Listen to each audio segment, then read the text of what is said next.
Next हमारा है pedigree selection. It is a list or record of ancestor in a past few generation of individuals, and these ancestors can be parent, grandparents, and great grandparents. And a pedigree having the high information on the economic character of its ancestor is useful to selection of the individual. इसमें हम list लेते हैं जो उसके जितने parents हुए हैं उनको उसके इकोनॉमिक कैरेक्टर को स्टडी करते हैं. The selection criteria based on the ancestral performance that is called pedigree selection. अगर उस जो सिलेक्शन का क्राइटेरिया है वो उसके एंसेस्टर है उसके कैरेक्टर के ऊपर डिपेंड कर रहा है, that is called pedigree selection. इसमें इसमें काफ़ी डिफिकल्टीज आती है. Difficulties to use pedigree selections. There is ancestor record are always not available. कई बार एंसेस्टर रिकॉर्ड हमारे पास नहीं होते. रिकॉर्ड कीपिंग हम केवल ऑर्गेनाइज सेक्टर के अंदर करते हैं. अगर हमें कोई ऑर्गेनिज्म अच्छा लगा हम उसकी रिकॉर्ड मांगने लग जाएं तो एक रिकॉर्ड नहीं मिलता. तो ये काफ़ी डिफ़िकल्टी आती है इसमें. रिकॉर्ड में भी फॉल्टी. और क्या होता है कि जब रिकॉर्ड होता है हमारे पास तो कई बार क्या होता है कि उसमें गलतियाँ होती है रिकॉर्ड के अंदर. या फिर मेटिंग करवा रही है एनिमल के रिप्रोडक्शन की हम ट्रेट लेके चल रहे हैं, कोई स्ट्रे एनिमल के साथ उसका मेटिंग होगी. नेक्स्ट क्या है, pedigree record are destroy with the passage of time. और कुछ 10-15 साल के बाद 20 सालों के बाद कोई भी रिकॉर्ड नहीं रखता मोस्टली ऑर्गेनाइज सेक्टर के अंदर भी.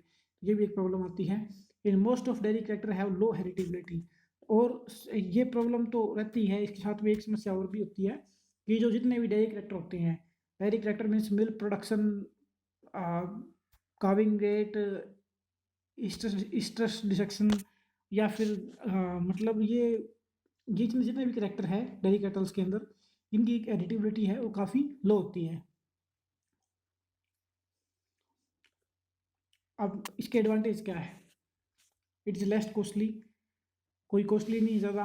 अगर हमारे पास रिकॉर्ड है तो हम देख के उसको रिकॉर्ड बना के और उसका सिलेक्शन कर सकते हैं. It's allow the selection of very young age and provide first hand information. और ये वेरी यंग एज के ऊपर हम इसकी सिलेक्शन कर लेते हैं करेक्टर आने से पहले. जैसे 4 जनरेशन में एक एनिमल है, एक बफेलो है, उसको लगातार 4 जनरेशन में उनके अच्छी मिल्क प्रोडक्शन है, यानी उनके अच्छा दूध है, तो 5वीं जनरेशन में भी उसका अच्छा दूध मिलेगा. तो उसके बेस पे हम क्या करेंगे, उसको बिल्कुल छोटे के ऊपर सिलेक्शन कर लेंगे, यानी उसके बड़ा होने के और दूध देने तक का इंतजार नहीं करेंगे. तो ये काफ़ी चीपर रहता है और छोटी एज में ही हम उसका कलेक्शन कर लेते हैं. It's also provide very multi stage selection. It's useful for sex limited traits and sex experts in later life और after the death of animals. कई बार क्या होता है कि अगर हम जो सेक्स लिमिटेड ट्रेड्स होती हैं, जो ट्रेड्स सेक्स के साथ रिलेटेड होते हैं, हम उनमें क्या करते हैं, हम उनके लिए पेडिग्री सिलेक्शन बेटर रहता है कि इस पार्टिकुलर प्रोजेनी के अंदर ये पार्टिकुलर डिजीज़ है. और उसके डिसएडवांटेज भी हैं. While using the pedigree selections of the all animals, the familiar pedigree of culled out in spite of the fact of that individual animals may be good merit and free from recessive alleles causing defect. Next is some pedigree get undue emphasis and favor the irrespective of true merit and individuals and better environment to be provided to the progeny of forced pedigree. These are two main disadvantages of progeny testing. Next is it introduces non-random biasness because pedigree records for different environment conditions. क्या होता है कि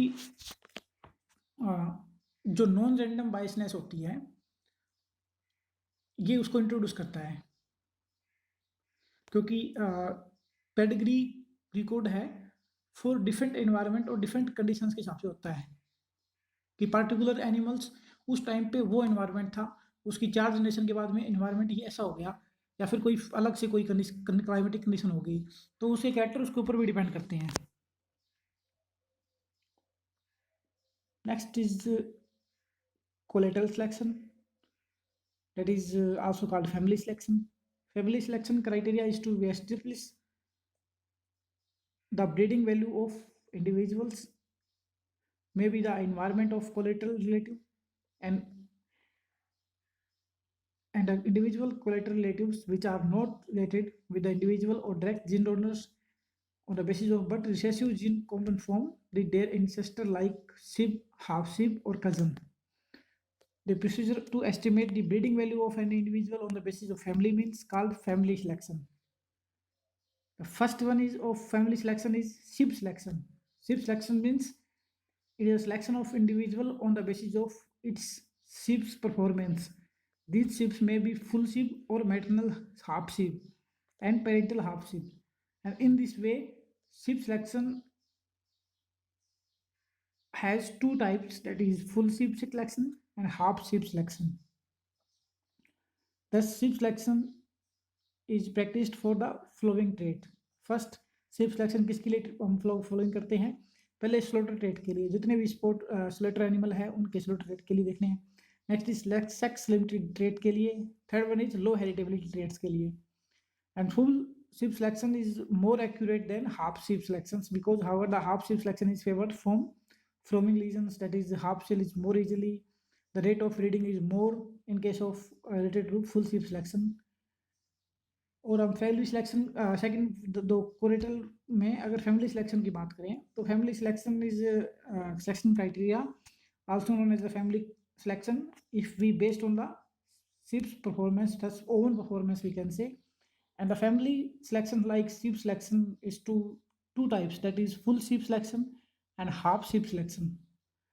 तो अगर हम family selection की बात करें तो उसके एडवांटेज क्या है? फैमिली सिलेक्शन है वो इम्प्रूव करता है करेक्टर को जिनकी लो एडिटिबिलिटी है, ठीक है, और it does allow the generation interval to the increase. जो जनरेशन इंटरवल है वो इंक्रीज होता है फैमिली सिलेक्शन के कारण. और इसके डिसएडवांटेज भी है.